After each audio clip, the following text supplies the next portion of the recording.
still a worthwhile prospect. Yeah, unless Sponge is going to first pick it, which would make sense, I suppose. But if you let Owner have it, I might let DRX have it, if you know what I mean. yeah. There's a bit of a danger here, as the Vi is going to be banned away, so now it feels safer to ban the Xin if you'd like to. See whether DRX do feel like it, because it could otherwise be a look towards Gumyushi's champion pool. You could just ban Varus and try and pick something a little bit better for Lazy Feel. I feel like his Jhin was utterly forgettable in game number 1, sadly. Yeah. And so they are going to go on that tack instead, with a lot of Gumyushi's champions now taken away, because Jhin and Xayah are two of his favorites. This is such a Taliyah first pick angle, I feel like. Oh, the Xin Zhao got banned by T1. They could have looked. I thought T1 was going to ban something else and say, okay, you get Taliyah, we get Xin Zhao, we like this. Or you get Xin Zhao, we get Taliyah. So I think this one is pretty like non-negotiable. That makes a lot of sense. But let's see what T1 are able to get here in return. As you know, there's no Vi here, there's no Xin Zhao. Maybe we'll see Faker look towards the Ahri pick, for example, one that he has gone to when a lot of those other picks are taken away, especially if the series goes deeper. Yep, especially into Taliyah, we see a lot of our LCK mids opting in for the Ahri matchup. For me, I'm more curious about what Guma's going to play. Yeah. Because we've seen him go to the Lucian, for example. We've seen when the champion pool gets thinned out, the Varus is gone, the Xayah is gone. He doesn't play Ezreal, he doesn't play Zeri, right? Nocturne for Owner does feel very Owner here in this draft. I thought perhaps he'd be looking towards a Viego instead, but wouldn't be picking it this early. But he wants to pick this one up here. Has some decent synergy with the Ahri, and is another champion that can impact the map globally, just like the Pantheon. So it's a great way to play your win cons, but looks like they're going to instead take the MF for Guma.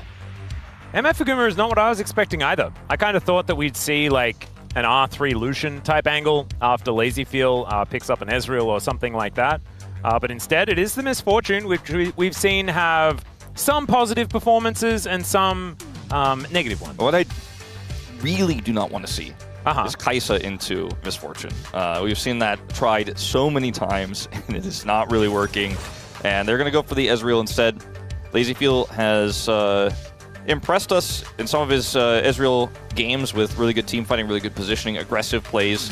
Kind of like Diablo, kind of like Smash. Some of our younger AD carries really like to play this pick very aggressively, and has played a ton in challengers, of course, so they have a ton of experience on it. What's the jungle pick going to be here? Could be Sponge on Viego, but instead, just going to look for the Leona really early in this draft. Yeah, that's an interesting one. Of course, Leona is often picked into Misfortune. You can interrupt the ultimate, things like that. Like, we've seen that, but picking a support this early is a little dangerous, especially when you're handing over counter pick opportunity to Carrier when there is still one pick left up and available. Yeah, it looks like they're still going to go for this Nocturne pick.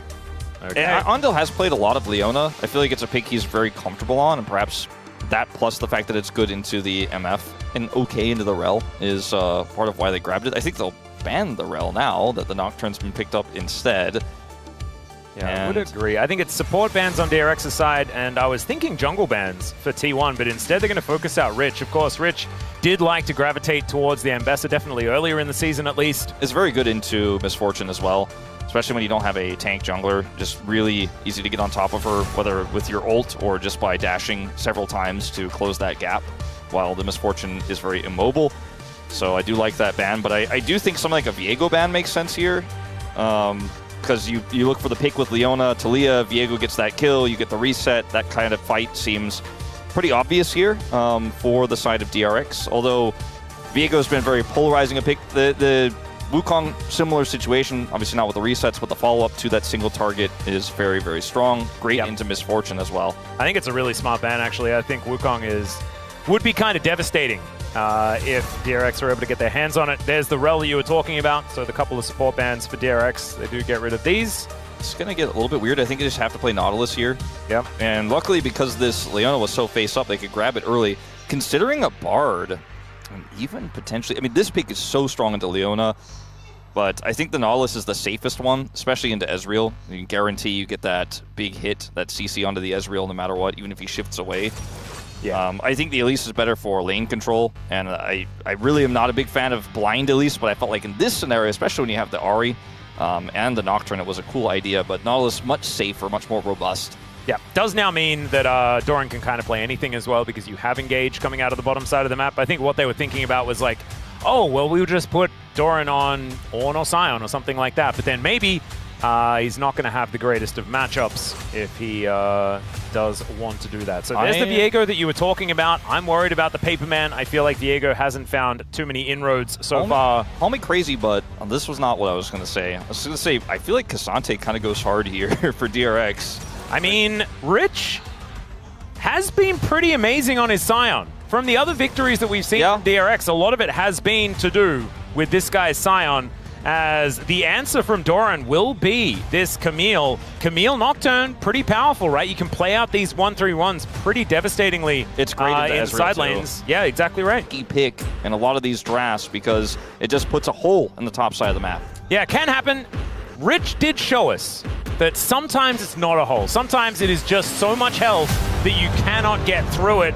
And we'll see whether DRX can channel some of that or whether T1 just once again are going to look better. Let's dive into the Rift.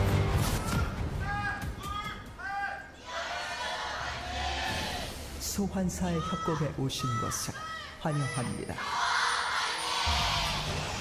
All right, here we are, ladies and gentlemen, onto the Rift for game number 2 of DRX versus T1. And I do want to address a cute little fan sign as well that was up there before. I didn't read the whole thing because, of course, my Korean is not fantastic, but it basically said, sorry, Mom and Dad, but I had to go and watch T1 on Parents' Day, which was very, very cute. Happy Parents' Day to all of the parents out there. I need to send my mom a message. I kind of forgot. Mother's Day and Father's Day haven't happened yet. For the US times, at least. Yeah, for Australia, Mother's Day is in 4 days.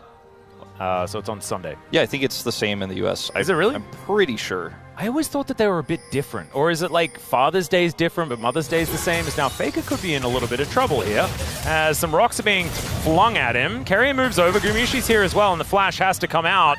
The Ignite was traded for it, as Carrier also taking a little bit of damage. And already, DRX finding some angles. Well, this is really rough for Faker, even though like he lives, he doesn't have flash, and now Yukal has a huge health advantage, and he's just going to start throwing rocks. Although most of those didn't hit. But he is going to try to trade aggressively and look for level 2 first and try to put the pressure onto Faker. So it's a big win here at level 1 for DRX. Yeah. Yukal is going to miss a bit of this farm. Owner. The greatest, and Owner is going to come on over for a very aggressive invade. Yeah, looking to potentially set up some vertical jungling. Also has that ward, so knows exactly where Sponge is on his pathing, which is the normal Raptor start into the red buff. Yeah, it's like Raptor Krugs red. It's interesting. Yeah, I did go Krugs first for some reason. And by the way, we'll clear his bottom side, but if he doesn't suss this out, he'll be in trouble. It was a ward on the Raptors, so that doesn't tell him guaranteed, but he might have some sort of idea depending on how Owner left the pit, but he probably pathed very well. Just going to go down and get his Wolves, which is going to, you know, not be the first sign, but after the Wolves, he will know, oh, okay, some of my jungle has been taken. Nice little start here, despite, you know, the lead in mid for DRX. He still gets away with it. Yeah, you can see pings onto exactly where Sponge is. He gets the bad news. I think there was a ward in the Raptor pit of T1. Yeah, there was. Well. So I think that they should have probably known. Owner could have, I don't know exactly how he walked. He could have walked. Yeah, he could have walked a weird way to make it look like he was going to do his normal red buff clear and then just went around. Well, speaking of having a look for him, Sponge is going to move on over. His hook is going to connect here by Carrier. Good exchange onto Lazyfield. Make it rain, also making things tough. But Andil, he's still going in. The Eclipse proc actually doing a fair bit of work there as Owner wanting to go aggressive. Doesn't get the attack speed from the spell shield because Sponge missed. But him and Yukal still wanting to go aggressive. And this ward, actually very high value as Sponge just steals away the blue. So answers Owner's aggression. Carrier not quite able to get up there in time as Andil and Lazyfield also moving in. The coordination from DRX looking a little better in this game. Yeah, just really great coordination in the early game. Looking for the level 1 to Faker. Scouting out, albeit slowly, the steal of the jungle, going straight cross-map to Owner's jungle, having the burst with the Q-Smite there for Sponge, protecting him to allow that play to happen. Oh, Doran going in, on to Rich here. This Camille, kind of deadly, doesn't have a lot of mana. And Rich is still just going to go back home. Yeah, you know, Doran is such a fitting name because, he either is Doran's Blade or he's Doran's Shield in the top lane, right? And I feel like the game has been telling me for so long that you should only buy Doran's Shield. But recently, I've been seeing the Doran Blade pop up. I've been seeing him be a little bit more aggressive. I'm finding some success. He had a great time last game around. I love that the irony is that he bought a Doran Shield. Yeah. In this game as well. I know, but now he's got a Sheen. Yeah, that's looking a little bit more bladey. As Yuka will get charmed. Does pick up this wave though, as Faker will be going back home and actually navigated the lane just fine. Of course, Yuka sitting on a couple of biscuits and a couple of potions. Biscuits not necessarily as crazy as they used to be, but still going to be feeling okay as far as sustain is concerned. And Faker now able to teleport back in. Refillable potion refilled is what you want to see. Or is it just filled because it's like the first time that he's brought it back? I think it's still refillable. Right? Yeah. Because even though it's But he didn't full, fill it when he went back. He bought it. Yeah, but it can be refilled, so I still think it's refillable. Does Boris refill it for you before he gives it to you? Like, is it sort of like a... I think it's like if you get a bottle of water at a restaurant? I think it's sealed on purchase. The sponge is up here, but can't do anything. So yeah, back to... Oh, hold up. Yeah. Yukal not going to get hit by the Dustbringer as Seismic Shove comes through, but the Charm was in the air, and Yukal just walks towards Faker and dies. Yeah, that looked very funny. It almost looked like the Charm just had an insanely long duration, but it was Charm into Fear. Yeah, and also he got feared with Phase Rush procced, and so he walked very, very far. Yeah, that's very funny. He could have flashed the Charm, but thought his Seismic Shove would be enough to buy the space he needed there.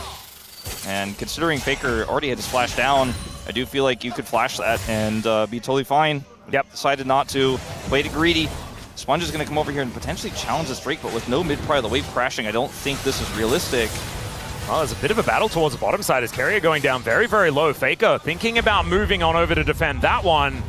As level 5s for both of our junglers, Yukal will be able to skate his way over here. The Dragon is down low. It will be a smite fight, won by Ona for now, as he'll have to flash to get himself out of the way. But Andil, he's going to follow him. The Weaver's Wall comes in, and they all pile in on top of the Nocturne, and he will be seismically shoved into the Death Chamber.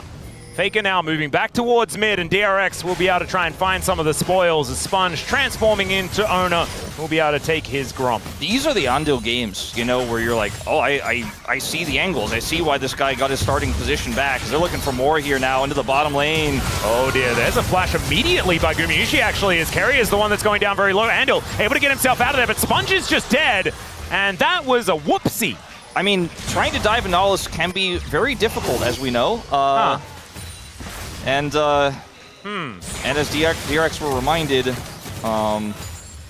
DRX really are a 1 foot forward, 1 foot back type team, are they not? Yeah, it's very often. I did really like the Dragon play, though. Yeah, you see, like that was great, and then they go and just run underneath the outer turret.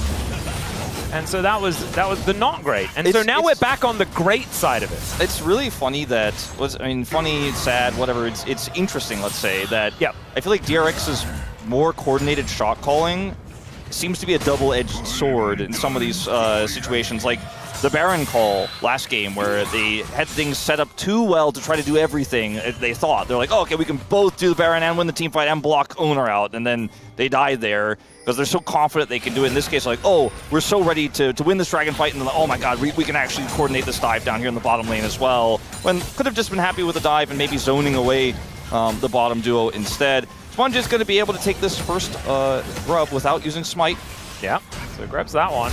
Carrier just going to stun up Andil just for a moment as he's pulling him back in, being a little bit frustrating, and Andil going aggressive. Doran moving over as Rich trying to defend, but the Q finds absolutely no one, and Andil is just dead. Can they get anything in response? That's the question, as Seismic Shove will connect onto Gumayusi, and Rich, he's going to survive. They're looking a little worse for wear. Teleport has just come back up, though, as the Grubs move back into the pit. Lazy Feel positioned here in this mid lane.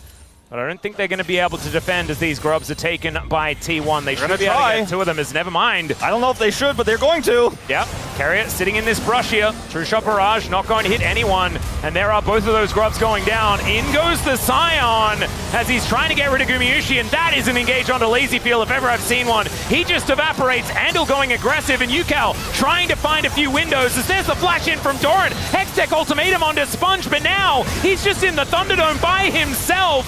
T1 kind of playing it well, being able to take one of them, but they lose their AD carry as well. And finally, they're able to take down Sponge. Rich now coming on in. He's now joining the rest of T1. These health bars are so low, but nothing's landing from DRX. They can't get any of the kills. They don't have enough damage here. Without Lazy Feel, I just don't think you can win that longer skirmish. Ends up being a trade, but a trade up for T1 again. Now 2,000 gold ahead in this game. Faker sitting on 3 kills and 6 stacks of Dark Seal. Man, it looked like the idea from DRX in some of these moments was good, but I guess losing Andal here was unnecessary. Well, Faker can also keep Lazy Feel out of the initial part of the fight. Oh no, Mystic Shot going wide is a disaster, and Gumayusi walks up to him and shoots him. Oh dear. Well, this was unfortunately becoming a bit of a trend in this series. Not the upward trend, not the good trend. A trend you would like to avoid, as in this case, just a straight up 1v1. Yeah. Well, look, I think in challengers you don't necessarily get punished as hard in moments like this, especially with the stuff we're seeing from Jin. We just don't see that level of coordination, the punish plays coming through from T1. Here, don't you dare. Don't you dare shift in! Well, he sidesteps, but then that Mystic Shot missing, I don't even think would have mattered. Yeah, he didn't have flash, so Guma's like, well, I channeled this on you. And you shifted in, so you can't get out. That was a little unfortunate. We kind of knew before we saw the replay that one was going to transpire. Yeah, we saw the real thing at the end there, and so was comfortable to surmise. Not comfortable to watch again as that max range hook, just gorgeous. Down goes Mr. Sponge. He couldn't even flash or ult or anything. He was just dead. Is it a bit of a jungle gap series? Like every single T1 series recently? Yeah, Owner just kind of runs the rift, and Faker and Owner play well together, and T1 just win the game? It's looking a little like that. However, I would probably put a little bit more responsibility towards DRX and the way that they've been kind of playing this one out, because it feels a little bit like after that first skirmish was lost, DRX have been, I guess, playing a little less measured. It's just, I really feel that the confidence with which DRX are playing with is so much better than it has been. But sometimes it's okay to be a little bit nervous about making some decisions. Yeah, you know? I mean, there's a difference between confidence and recklessness. Yeah, there's starting to give me some like 2022 Live Sandbox feels right now with only go in, only fight, and force every fight, and also try to greed in every lane. And honestly, it's kind of weird because it makes me think about 2022 DRX. Yeah, there's also that. In the times where they weren't winning Worlds, the times where they were losing every game in the LCK. And it was kind of flipped extraordinarily early, and it had oftentimes someone playing Viego in the jungle as well. And that has continued to be a little bit of a problem here. Solo player will be able to lock down Faker. Seismic Shove is some nice chain CC. There we go. Here's the uptick from the DRX. And now, let's see whether the down tick is happening immediately. The flash hook, not going to quite find the mark, but I don't think they're out of the woods just yet, as, oh god, depth charge going to come on through as Yukal's in trouble. Does have to flash and does do so, but the double up almost murders both of them. Does manage to get the kill onto Yukal, and there we go. The ebbs and flows of DRX, ladies and gentlemen. They get a kill onto Faker, and then they lose 2. Yeah, well, it's the traditional Faker dies, but then you win the fight style. Is over here, unstoppable until hit the wall. Yeah, there's a stoppable moment there. A little stoppable. Slightly stoppable. I think Faker is pretty charming, and he's going to prove that as Rich just going to get taken out. The Zombie Scion going to see what he can do about this wave, and Gumayusi down towards the bottom side. This is really gone out of control at a very, very brisk pace. Yeah, the train is off the rails, and the train on Scion was stopped, actually, in fact, on the rails. Faker initially went away from it because he was like, I know they're going to dive me, but then he called to his teammates, okay, we have the faster rotation. We have Nocturne. We have Nocturne ult. So I'm actually going to stay here and bait them into this. I don't think T1 got as much out of this as they thought they were going to. I think they thought they were going to kill 3, but they end up still having a huge win here, and Guma gets the double up and end up taking out Andil on the exchange. Keria, not sure if he really wanted that dredge line to connect, but over here, once again, just, you know, teleport advantage. Yeah. Faker shows up, Rich is trading, kind of forgot about that teleport, and tries to run away, but is stopped. And yeah, kind of forgot about the Hextech ultimatum as well, I think. Yeah. But Faker literally just respawned, and to get back out onto the map, he heads into the top lane and gets a kill onto the Scion. That is pretty efficient pathing here from the mid laner. He is very ahead on the Ahri. Yes. And he's looking for his second item pretty soon here. The gold lead is starting to kind of multiplicatively increase. It's starting to exponentially grow. It's starting to be a... It's going big. It's going big, yeah. And last time it went a little bit big, and then there were some mistakes from T1. Yeah. Not sure if that's going to happen this time. Yeah, this is going big much, much faster. You're exactly right. I think I probably could use some of your fancy words to describe it, but I think going big is really telling the story here. You don't want to go small with the gold lead. You want to go big. No. T1 mastered that years ago. And I just don't want to go too big on the words that I'm using to describe how big it is. I think just big is enough. As Doran is going to go in onto Rich here. I don't know what I was talking about there. As okay, Faker not going to get shoved. And there is the paranoia. Down goes Yukal. And DRX, it's just really feeling like they're looking a little lifeless here in this game. It's just hard when you're behind into this comp because Nocturne can be everywhere. Ahri can follow up so quickly. And now trying to even contest for this Herald feels like a pipe dream.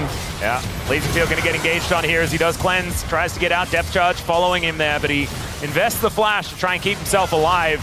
Sponge standing on so much vision as they do get rid of the Rift Herald.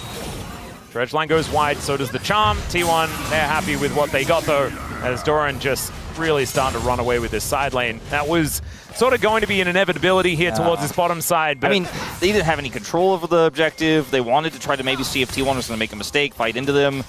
But Trinity Force versus a... Speaking of going big, Guma's got the big F sword in his inventory, and he was ready to fight that. And it's just moments like this where you kind of forget Nocturne can be in your side lane instantaneously, but if you just play respectfully, then you just lose control. Oh, I've seen this play before, as this time, Faker does not get stunned up by the Solar Flare. TP. And Andil is dead, ladies and gentlemen. Teleport comes in from Doran, as Kumiushi may even delivered the kill. Never mind, it goes to the GOAT. Faker's like, so like I said before, this is the kind of game with Andil where you're wondering, like, maybe is Pleta coming in the next series? No, I'm being facetious, I'm being mean, but he has tried to make so many plays, and it's so hard when there's a global on the other side, when Faker has the charm there, he's got the turret he can play through, they're trying to catch the king, and unfortunately they kind of keep missing because it's just on this slippery Ahri. They're trying to do anything they can from behind. And then when you fail, the Leona is going to die 4 times, but... yeah. Also, I don't think... There's just no real positives to speak of here at the moment. Oh, they did get a dragon. So there's that, as Doran is going to take a turret shot or 2. Never mind, he's got a hook shot, so he's just fine. Faker now getting to work here towards his bottom side. They already have feats of strength, but if they didn't, they could get them again by locking down that first turret. There it goes. And even more money into the coffers of T1. Gumiushi moving forward towards Lazyfield, who's just trying to take down minions in this mid lane. Get to that 2-item spike that's feeling a little delayed at this point in time. I mean, this is just an attempt to kill Faker that does not work. Even though he gets stunned by the rocks, Yukal is like, well, I'm not going in on this. Unfortunately, that is a big Ahri. He also went big. So Yukal just abandons Andil, and Andil just tries to buy time. Yep. Why they keep coming at me? Yeah, what are they doing? And the thing is, I think a lot of people have learnt that focusing Faker in a side lane to the detriment of everything else is generally not a great strategy, as Doran looks for Sponge, and it doesn't work. This could backfire. I think it may already have backfired, as Faker is also dead. Sponge grabs another reset. This is where it's fine. Okay. As T1 take down the inner turret and this one as well. Faker die inside and you get the cross map win is another archetype, because there's like Faker die inside, win the team fight. There's Faker die inside in the cross map. There's also Faker teleport to die and win the cross map. So this is the new T1 though with Doran. So it's Doran die inside, Faker come join him to die inside while they destroy multiple turrets elsewhere on the map. Faker is just a bro, you know? Exactly. He wasn't going to leave Doran out alone. No way. No. And Doran was out, by the way, guys. And then he just kind of messes up the hook shot as he stuns Rich and then flashes in the face of Sponge. There was probably, in realistic talk, like there was probably a split call here or a indecisive call. Like Faker's like, I think I could TP on it, and Doran's like, okay, I'm going back in, but the TP came very late. And yeah. I think maybe it was just a let's see whether it works, and then they'll shelve that strategy and let's not do that anymore. There's a small dip in the gold lead there as showcased, so that's a positive for DRX, where everything else is coming up a little bit negative. A gold lead for Rich, which is pretty interesting considering the matchup, but... I mean, if this game goes infinite time, DRX could win. So maybe they, like, if they still have... like base turrets, they're already missing one, so it's already not going so well. I mean, but like if it goes really, really long, like the Scion will be impossible to kill. It's only Faker that does magic damage on this squad, and Ari isn't necessarily known for being super good at cutting down front line. I mean, Malignance and the Leandri certainly does help, but I think it's the right build here. Just don't know if the game is going infinite time, especially because Guma got his 2-item spike and LazyFeel's still working on it. Maybe, you know, a few minutes, maybe a minute or two away from getting that right now. You know, it's pretty low, or pretty late 2-item spike to be hit for LazyFeel if he doesn't get it in the next minute or so, but he still will have it. So the problem is that they can't get control over the map to fight for objectives, and they keep getting picked in sides, and they keep losing turrets. You know, T1 has 5 turrets. They got the inhibitor turret. Yeah. So that's the part of the game that's making me feel like it's not going infinite time. Oh yeah, like it's almost definitely not. However, I wanted to kind of like take a moment to mention like a scaling possibility, and then get back to reality immediately afterwards, because it just feels to me that I don't even think the compositions are all that relevant. It feels like DRX just aren't playing as well as what we saw of them in previous games, right? This is the team that managed to stop the Bros that were, you know, on a relatively decent streak. I mean, Bro beat T1. Right. And DRX not quite being able to do so here. As the Otacon has been started, can DRX find any angles here as the Paranoia comes on through, and down goes Yukal once again. This guy's Talia has looked great. But I'm starting to doubt my memory right now. Unfortunately, I think the issue is just you're not allowed to be by yourself ever into this Nocturne, even if they are doing Otacon, because they'll just collapse on you, and Owner just so good at that. And now they can just go straight back to the Otacon. Keria on this really cool flank here as well, as Faker shows up with his ult. Yep, Depth Charge going to get a couple of knockups here as Sponge being held out of the Otacon pit. Keria will be taken out though, and now T1 rotating over yet again. Scion finds the knockup as Doran is dead once more. And now Faker just doing what he can to try and stay in this, and maybe I spoke too soon. The flash to try and get the knockup, but it's a great spell shield, and now Ona looking to try and turn it. This Scion is just massive on this front line though, and Yukal has respawned. The wall comes on down, Ona is singled out, and Rich turned into a zombie, but I think he's well and truly done his job, and I take it all back. Maybe I did really need to talk about that scaling aspect. This Scion starting to look a bit strong. Also, I think T1, I really liked Keria's flank idea, but they didn't collapse with him, and the whole team was disconnected on his depth charge they dropped. It was kind of similar to what DRX did in Game 1 on their Baron, where they're like trying to hold Otacon, Keria's on this flank.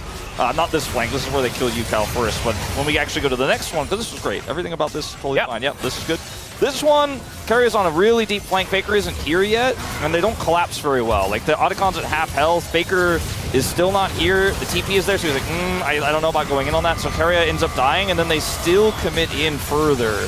So it was just a very broken up fight here, and the ult from Guma is just way too late to layer on top of everything else. I think this is a nice win here for DRX, but really kind of T1 botched the execution of holding the Otacon there. And now DRX are going to get it. Yep. The response is this Otacon as Paranoia does come down. That is Sponge securing it.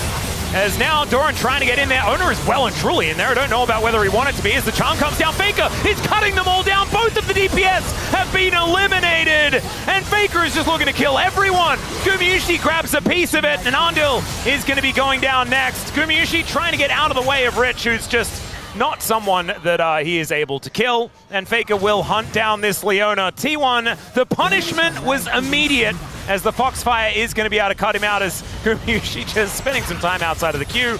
And yeah, as you can see, Gumayusi does need armor penetration if he ever wants to kill Sion. Look at that. Rich cannot die, by the way, guys, basically, as finally he does go down. And there goes he gets a double? Gumayusi. Does he get a double?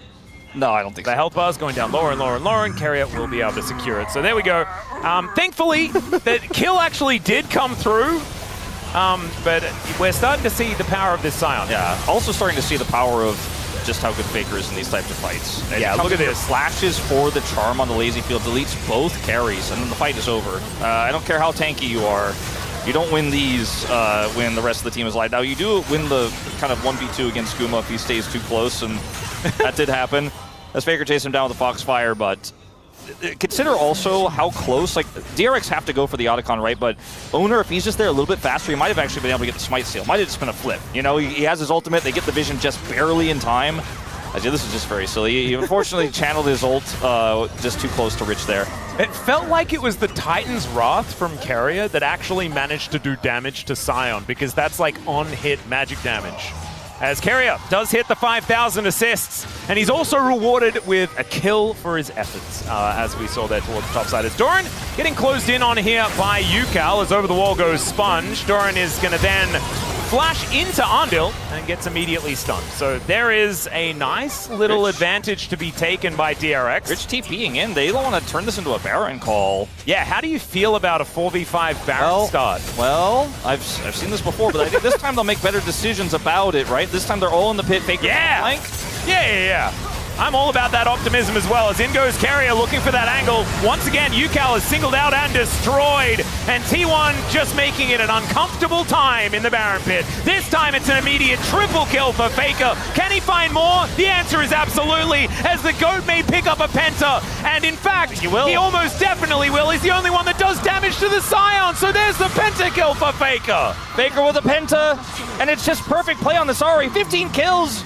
And once again, he doesn't care about your front line. He doesn't care about your Sion. He's finding those damage dealers in the back, goes to the back of the pit, and deletes them instantly. Such great play on an iconic pick for Faker. He has so many of those. But the Ahri, we knew it was coming in the draft. They pull out Owner's Nocturne. They work together so incredibly well. And it's just been these two players against every single team, and Owner's picked up a lot of these POMs. I think it's going to be a split vote this time around with Faker's Ahri performance. It all starts off with Doran getting caught right, then they turn to the Baron. Watch, you'll see Rich TP right after this on the Sion, because he's like, all right, we have to look for the Baron. We have to look for something here. Watch Faker, just only watch Faker. And when the Nocturne holds up, he closes the gap, hits the charm onto Yukal, goes on to Lazy Field, and they just collapse on him and kill him. It's just great play from Faker and the whole team. I mean, Owner turns off the lights, and yeah, you have a Sion as your front line, but they just kind of skipped it. They were like, all right, we'll just run past him. Well, their entire front line was doing basically nothing the whole fight. Andil was standing in a brush. He spent the whole time just walking around. As Faker looking pretty chuffed with the pentakill there. And, oh man, it's just frustrating, Wolf, because DRX, we just watched them do it in the last game. You mentioned it before as they were going for the Baron. We're like, surely they're going to learn. No. Not really. Not even a little bit. Yeah, they definitely needed to look for the fight in this case, and trying to hold the Baron and try to rush it down, trying to burn it was unfortunately not the call, especially into this comp where Owner is just going to zoom through, turn the lights off. Maybe they'll catch him unawares. Nope. They might catch him aware. Yeah, he's aware. That could be the way. That's all right. Spell Shield, not going to get that value as the knockup does come on in. The crash into the Nocturne as True Shot Barrage doesn't connect, but now the bullet time is going to cut down Sponge so quickly. Lazy Field, he's not getting out of there. And down he goes. T1 just a little bit too far ahead now as Yukal. He's going to come in, but he's kind of like Donald Glover, holding the pizza with his house on fire. As Rich is a zombie, and Faker is not even going to let Yukal get out of this one. He is going to get charmed and destroyed. There's another ace for T1. And you've got a bit of a palindrome when it comes to the score lines here. 13-31. T1 very happy about that as they're looking to close this one out 2-0 right now. Yep, that's the end of that. Owner's like, all right, Xinjiao got our button, can't get hurt. Pantheon got a shield, can't get hurt. He's like, Nocturne is spell shield close enough. Yeah.